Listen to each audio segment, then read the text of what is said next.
In 1885, at a photography studio in Philadelphia, Pennsylvania, a photograph was taken of what appeared to be a complete, happy family: a mother, a father, and their young daughter, approximately 6 years old, standing together in formal portrait.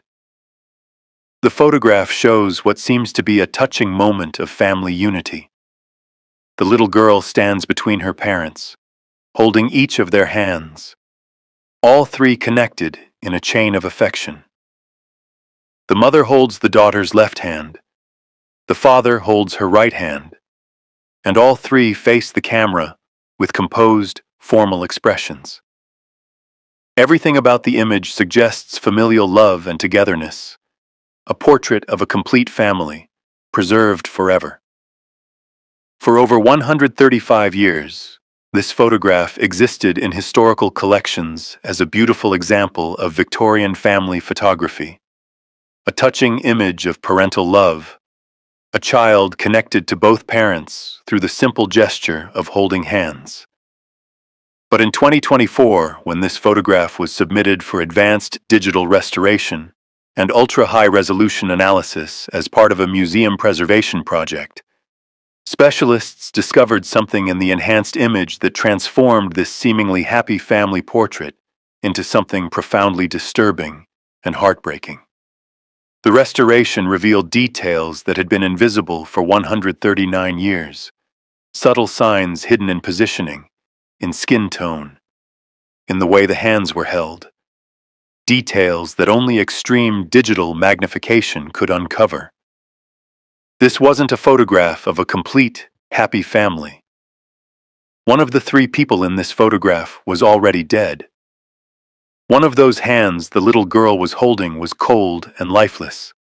One of her parents was gone, but the photograph was carefully staged to pretend otherwise. But which one? The mother or the father? And how could anyone ask a 6-year-old child to stand between her parents, holding both their hands, when one of them was a corpse? Subscribe now.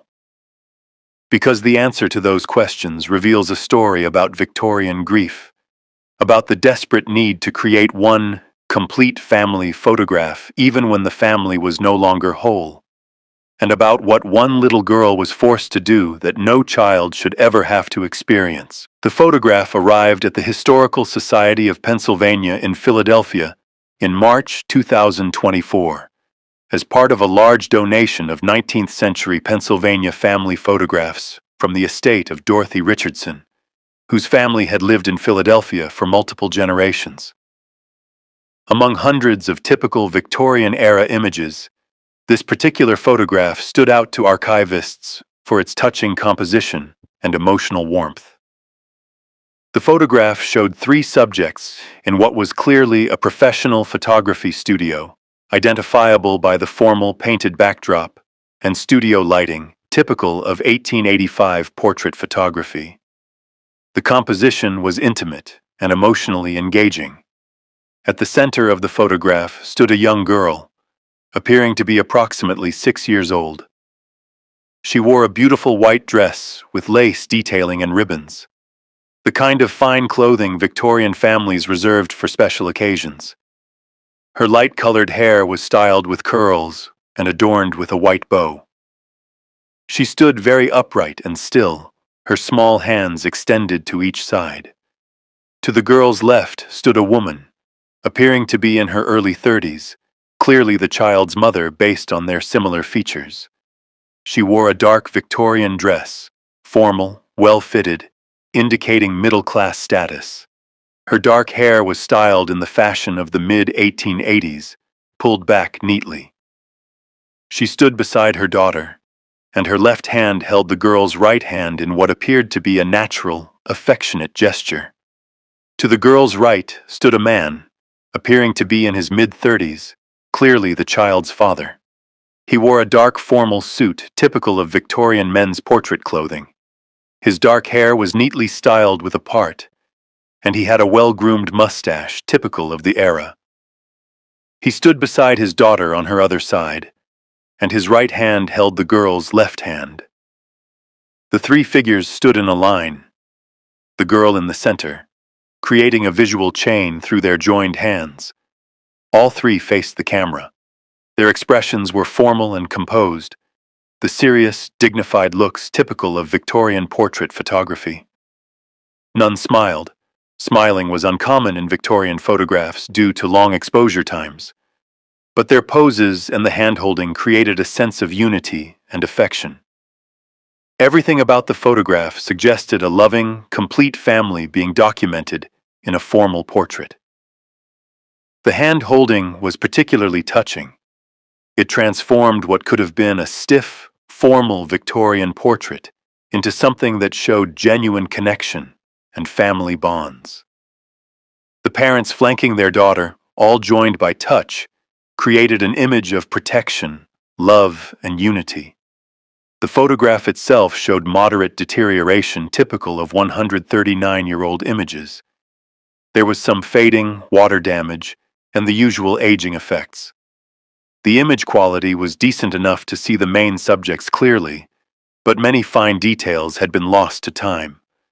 On the back of the photograph, written in faded ink, "The Hartwell Family, Philadelphia, August 1885."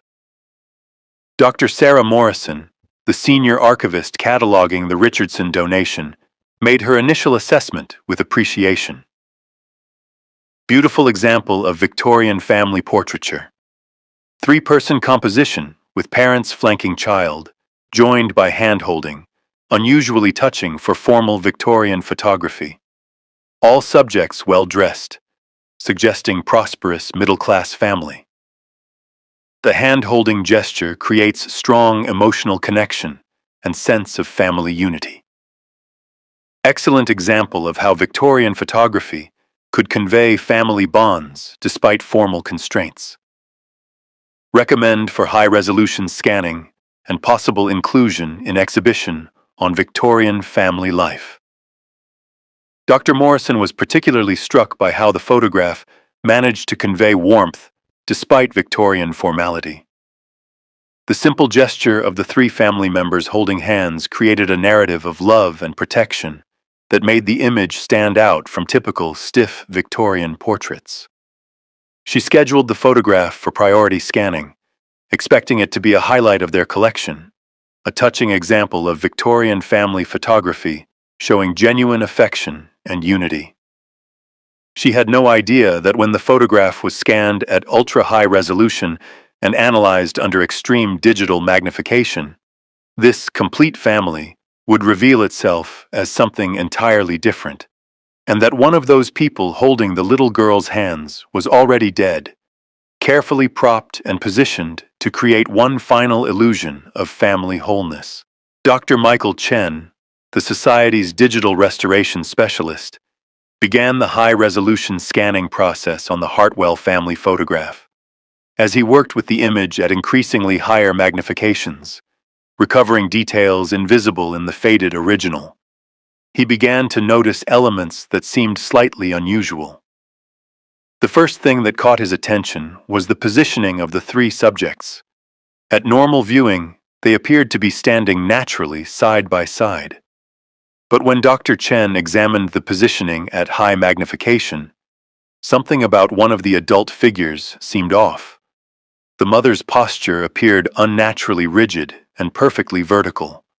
Most people standing for photographs show some slight natural variation, a minor lean, subtle weight shifting, small asymmetries. But the mother appeared to be held in an absolutely perfect upright position with no variation, as if something behind her was supporting her and keeping her rigidly straight. When Dr. Chen enhanced the darker areas behind the figures, he thought he could detect faint shadows that might indicate some kind of support structure positioned behind the mother, more substantial than the typical posing aids used for Victorian photography. He then examined the mother's hand, the one holding her daughter's hand. At higher magnification, something about the hand contact seemed unusual. The mother's hand appeared to be positioned around the girl's hand rather than actively grasping it. There was no visible tension in the fingers, no indication of an active grip. The hand looked arranged rather than naturally holding. By contrast, when Dr. Chen examined the father's hand holding the girl's other hand, it showed clear signs of active holding. Slight tension in the fingers, a gentle but active grip. And the girl's hands showed different qualities. The hand held by her father appeared naturally relaxed, while the hand held by her mother appeared more tense, as if the girl was actively gripping rather than just being held. Most troubling was the mother's face when examined at extreme magnification. What had appeared at normal viewing to be a calm, composed Victorian portrait expression revealed subtle signs that seemed wrong. Her skin tone appeared notably pale, paler than both the father and daughter, with a quality that seemed unusual even accounting for Victorian indoor complexions and black and white photography. Her eyes, when examined very closely, appeared to have a slightly unfocused quality, not quite looking at the camera, with the awareness and engagement visible in the father's and daughter's eyes.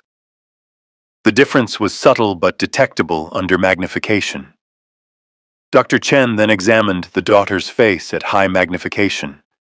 What had appeared to be a calm, composed child's expression revealed itself under enhancement to show subtle signs of strain. Her eyes appeared slightly red-rimmed, faint but visible signs that could indicate recent crying. Her jaw appeared tense, and despite her formal upright posture, her overall positioning showed a rigidity that seemed to go beyond normal Victorian formality. The father also showed subtle signs of strain when examined closely. His facial expression, while formally composed, showed tension in the jaw and around the eyes that suggested emotional stress carefully controlled. "Dr. Morrison," Dr. Chen said when he called the senior archivist, his voice uncertain, "I think you should look at these enhanced scans. I'm seeing some unusual things in this family portrait. The mother's positioning looks very rigid. I think I'm detecting support structures. Her hand appears positioned rather than actively holding. Her skin tone seems off, and her eyes appear unfocused. Both the father and daughter show signs of emotional strain, possible crying, tension. I can't say for certain, but this might not be a standard family portrait. One of these three people might be deceased. I just can't tell yet which one, or if I'm reading too much into minor details." Dr. Morrison came to the restoration lab immediately. As Dr. Chen showed her the enhanced high-resolution scans, walking her through the evidence that had emerged, both specialists felt growing concern that this photograph might indeed be something other than a routine family portrait. The support structure behind the mother became more apparent in the enhanced scans. It appeared to be some kind of substantial frame or stand positioned directly behind her, with what looked like supports at her back and possibly at her legs. This went far beyond normal Victorian posing aids. It suggested something designed to hold her in an upright standing position. The mother's hand contact with her daughter showed, under extreme magnification, absolutely no active engagement. The fingers were positioned around the girl's hand, but showed no muscle tension, no living grip. The hand appeared to have been carefully arranged to create the appearance of holding without any actual active participation. The mother's face showed increasingly concerning details. The skin had a pallor and texture that seemed wrong. The eyes, while open and facing the camera, appeared to have been manually positioned, held open somehow, with a glassy, unfocused quality that suggested no living awareness. But Dr. Chen had also noted signs of strain in both the father and daughter, which seemed unusual if only the mother was deceased. Why would they both show such visible signs of grief and stress? "We need to research this family," Dr. Morrison said. "Let's search Philadelphia death records for August 1885 for anyone named Hartwell." Dr. Morrison began searching historical death certificates, census records, and newspaper archives for information about the Hartwell family in Philadelphia in August 1885. What she found resolved the question about which person was deceased, but in a devastating way. Death certificates from Philadelphia in August 1885 revealed Elizabeth Ann Hartwell, age 32 years. Date of death, August 15, 1885. Cause, puerperal fever, childbed fever. Address, Rittenhouse Square, Philadelphia. The death notice in the Philadelphia Inquirer, August 16, 1885, provided more context. Hartwell. On August 15th, at the family residence on Walnut Street, Elizabeth Ann, beloved wife of Mr. James Hartwell and devoted mother of Miss Caroline Hartwell, aged 32 years, died of childbed fever following stillborn delivery. Funeral private. Census records confirmed the family. James Hartwell, age 35, occupation listed as attorney. Elizabeth Hartwell, age 32, keeping house. Caroline Hartwell, age 6, their daughter. The devastating full story emerged. Elizabeth Hartwell had been pregnant. She had gone into labor in early August 1885 and delivered a stillborn baby. Following the delivery, she developed puerperal fever, a bacterial infection of the uterus that was one of the leading causes of maternal death in the 19th century. Before antiseptic practices and antibiotics, puerperal fever killed thousands of women annually, often within days of childbirth. Elizabeth died on August 15, 1885, at age 32, leaving behind her husband James and their 6-year-old daughter Caroline. The photograph was almost certainly taken on August 16th or 17th, 1885, within 1 to 2 days of Elizabeth's death and just before her burial, which family records indicated occurred on August 18th, 1885. The photograph of the Hartwell family was a memorial photograph, a post-mortem portrait created after Elizabeth's death. But it was a particularly cruel type of memorial photograph, one that required the surviving family members, James and little Caroline, to pose with Elizabeth's carefully prepared and supported body, all joined by holding hands, creating one final, complete family portrait, even though the family was no longer whole. And Caroline, age 6, stood between her parents, holding her father's living hand on one side and her dead mother's cold, lifeless hand on the other, forced to maintain composure for the camera, creating an image that would both preserve and deny the devastating loss that had just destroyed her family. The photograph that had seemed to show a happy, complete family revealed itself as a memorial, a final goodbye, a moment of unbearable loss captured forever in the guise of family unity. As Dr. Chen continued the restoration to maximum enhancement, every detail of the memorial photograph became undeniably clear, confirming that Elizabeth was deceased and revealing the full reality of what this photograph represented.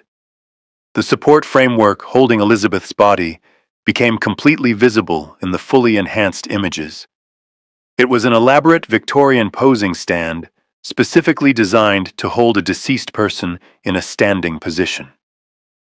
The main support ran directly up Elizabeth's back, concealed by her dark dress and the photographic composition. Additional supports appeared to be positioned at her legs and possibly at her waist, all carefully hidden by clothing and careful positioning.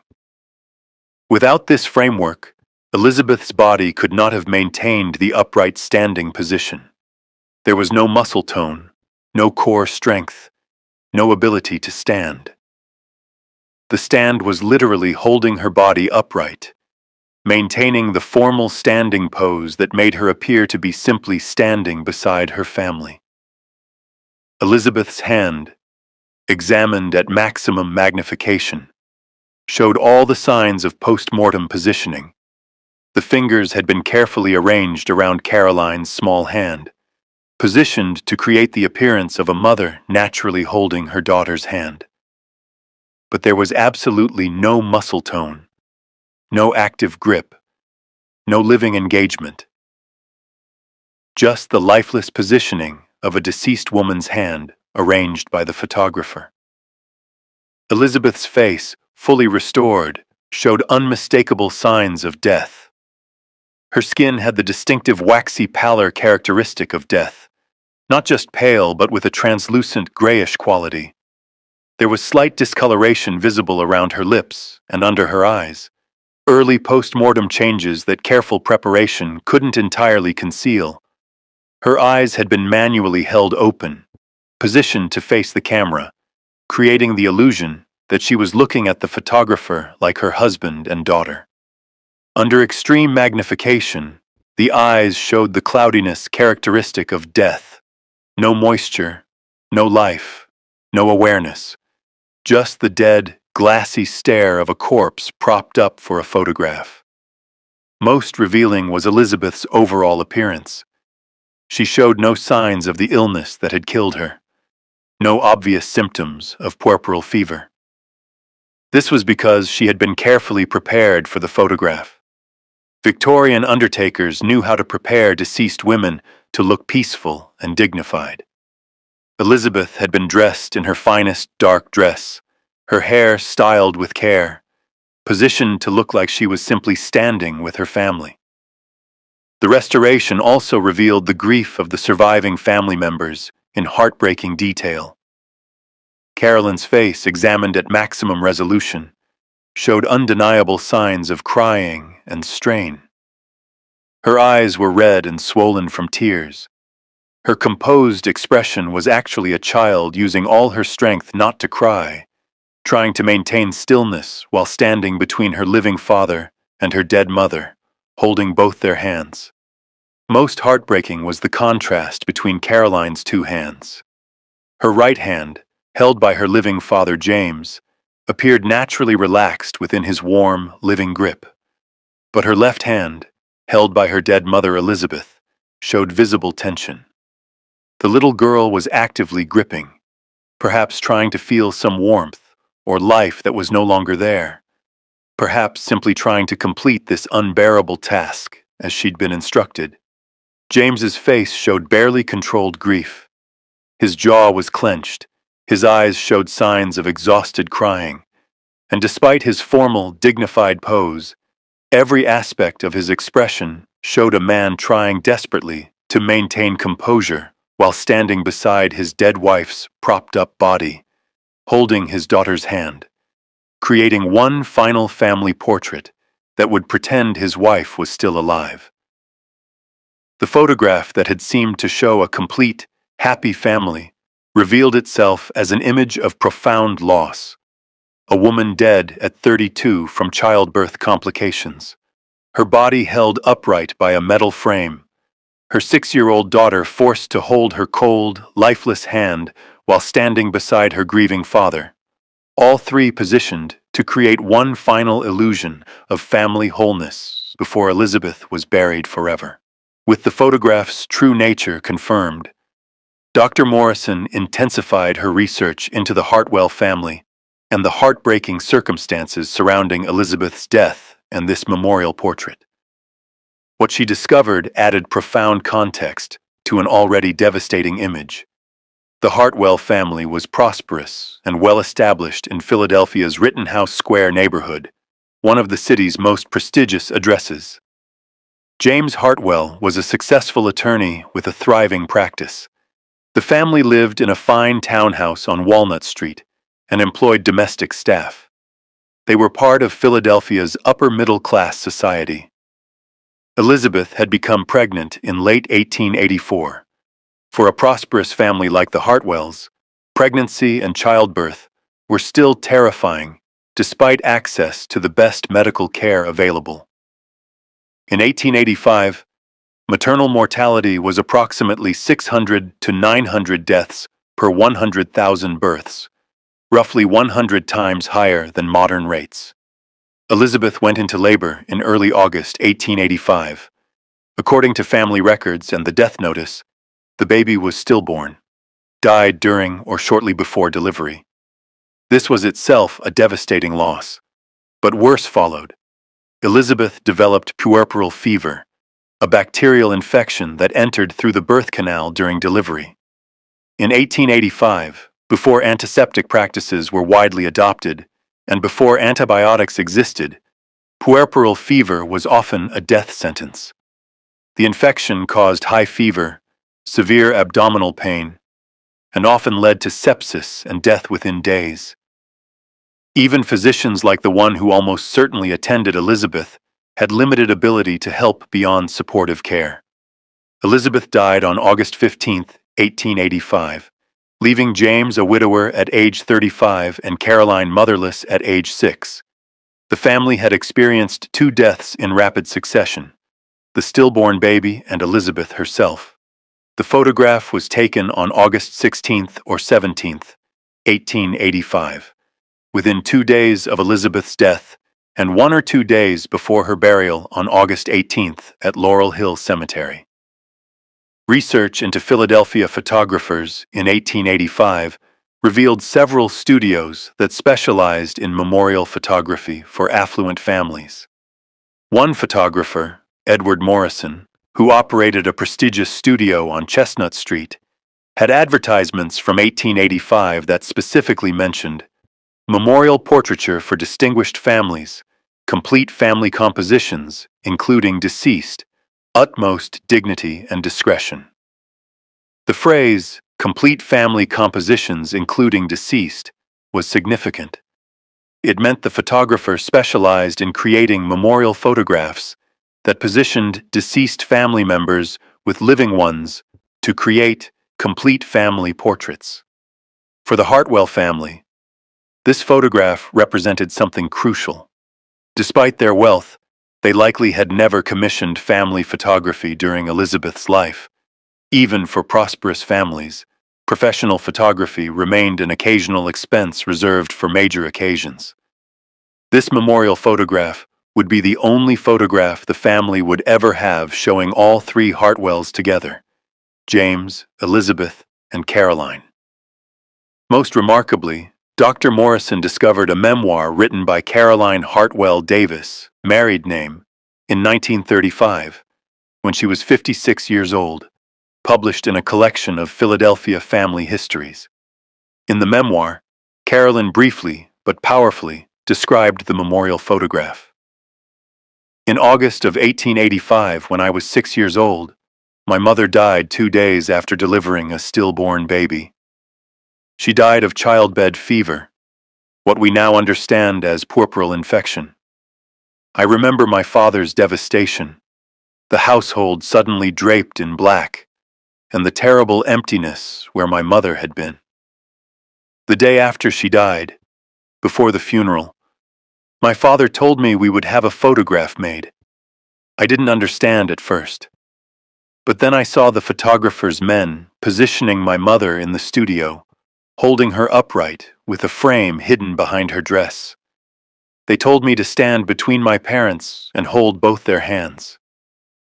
I remember being confused and frightened. I knew my mother was dead. I had seen her body. I understood she was gone. But they told me to hold her hand and stand very still and maintain my composure. I remember her hand was so cold. I held my father's warm, living hand on one side, and my mother's cold, dead hand on the other. The difference was terrible. One warm and alive, gripping mine with love and grief, the other cold and still and lifeless. I was 6 years old, and I had to stand there holding my dead mother's hand while the photographer worked. I tried so hard not to cry, but I remember tears running down my face that I couldn't stop. I remember my father's hand tightening on mine, trying to give me strength, and my mother's hand staying perfectly, horribly still. That photograph hung in our home for years. My father would look at it and see his complete family, his wife, his daughter, all together. I think he needed that image to exist, needed to believe, at least in that photograph, that we were all still together, that mother was still with us. I'm 56 years old now, and I still remember that day with perfect clarity, standing between my parents, one living, one dead, holding both their hands, creating an illusion of a complete family when our family had been shattered. It was the most difficult thing I've ever done, but I did it because my father needed that photograph to exist. That one photograph is the only image that exists of my mother, my father, and me together. It captured a moment that was both precious, our last time together, and unbearably painful. Every time I look at it, I remember the cold of her hand and the warmth of his, and the 6-year-old child trying desperately not to cry while holding both. This memoir, preserved in Philadelphia Historical Collections, confirmed everything the restoration had revealed and added Caroline's voice, describing the experience 50 years later and still remembering the cold of her hand and the 6-year-old child trying desperately not to cry. The photograph remained in the Hartwell family through multiple generations, eventually passing to Dorothy Richardson, Caroline's great-granddaughter, who donated it to the Historical Society of Pennsylvania in 2024, knowing its nature as a memorial photograph. The photograph of the Hartwell family, James, Elizabeth, and Caroline, properly understood, becomes something more than an example of Victorian memorial photography. It becomes a document of maternal death, of childhood trauma, of a widower's desperate need to have one complete family photograph, and of a 6-year-old girl's unbearable task, standing between her living father and her dead mother, holding both their hands, one warm and one cold, creating one final illusion of family wholeness. Victorian memorial photography that required living children to pose with deceased parents seems particularly cruel to modern viewers. How could James Hartwell ask his 6-year-old daughter, who had just lost her mother, to stand and hold her mother's dead hand for a photograph? But James Hartwell's circumstances provide essential context. His wife had died suddenly at 32, leaving him with a young daughter to raise alone. They had lost not only Elizabeth, but also the stillborn baby. This memorial photograph would be the only photograph he would ever have showing his complete family, his wife, himself, and their daughter all together. For Caroline, the cost was enormous. Standing between her parents, holding her father's warm, living hand on one side and her mother's cold, dead hand on the other. This was trauma that she carried for 50 years, remembering with perfect clarity, even at age 56. The photograph that seemed to show a happy, complete family actually showed something infinitely sadder. A mother dead from childbirth, a father barely controlling his grief, and a 6-year-old girl holding both her parents' hands, one living, one dead, creating an image that both preserved and denied the devastating reality that their family was no longer whole. When we look at this photograph now, knowing what it really shows, we're seeing multiple layers of tragedy. Maternal death at 32, a stillborn baby, a widowed husband, a motherless child, and one final photograph that created an illusion of family completeness, even as that family was being destroyed by loss. The restoration revealed not just that this was a memorial photograph, but whose hand was cold and whose was warm, who was living and who was dead, and most devastatingly, what it felt like for a 6-year-old girl to stand between life and death, holding both, trying not to cry. Caroline Hartwell held her mother's hand one last time on August 16, 1885. Standing beside her father, all three joined in one final family portrait. That moment, which seemed to show family unity until restoration revealed its truth, haunted Caroline for the remaining 50 years of her life. And now, 139 years later, that photograph continues to tell its heartbreaking story about loss, about love, about the terrible things grief makes families do, and about a little girl who had to hold her dead mother's cold hand while trying not to cry, all to give her father one photograph of a family that was already broken.